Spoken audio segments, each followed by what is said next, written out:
our Princess Jasmine. Siyempre, basta events ako mga anak mga kalabs, mahatag jud kog higayon balag unsa ka busy. O, ayan, ingana jud kog gikan silang ate mga kalabs. Balag dili ko perfect nga mama. Basta mo ati man jud ko diha kanila bisan unsa pa man ka busy nako. So mao to mga kalabs, say kay jud si Janela anamo gipukaw kay para maatiman po siya ni Ate Tami. Salamat kayo Ate Tami. Love jud kanunay kay siya jud taon na ang amo ang tig make up ni Janela. Pero nagsabot sila nga magsayo jud og mata kay si Ate Tami napoy event sa school. So every event na mo maklab sa titami dyan ang amo ang ting make up, pero mas prefer dyan ang mo maklab sa nga di na dyan yung make up kaya wapod mi angay mag make up. Char lang. So muna ito maklab dali na dahil mag-ato ni Janela sa school kaya ang sabot ba dyan ang ingon ni Ma'am Lizelle is 6:30. Shout out sa among advisor nga gwapahar. Ayan, thank you Ma'am Lizelle. Unya pa man naabot hala picture video sa tadiring dapita mo dito amo ang Eva, si Ate Avia mga kalabs. So DIY ra dyan na siyang Mama Lalin. Unya mo ni mga classmate ni Janela sila Avril og uban pa. Unya nakita ni mga kalabs sa kabantay mo dagang kay mama no og nakabalo pa lang daay mi giapil-apil lang po daay mi og suot charla. Kaya nang apil pod mig parid mga kalabs pero dili magud pwede nga di jud na mo sila ubanan og parid mga kalabs askad yung inita. Kay dili be jud nato malikayan usay mga bata sa puton jud mga kalabs nya luoy po kay advisor mo imodala tanan.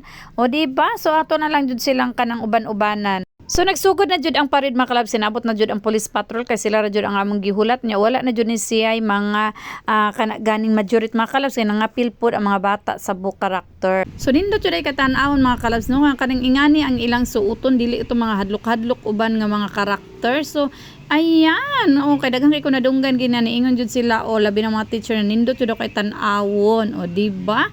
So ayan ang mga parents sa mga kauban ako mga kalabs. So shout out Nensky glass. Ayan ganahan day mo magpaglass na day si Nensky ang Jam and Gel glass. So kauban po na ako nga parents mga kalabs. So pag humanog pa rin mga kalabs, dito dayon mi sa gym kay magpicture ang mga kabataan mga kalabs. Shout out day sa among ma'am principal, Ma'am Susan, among gwapahar nga principal pod.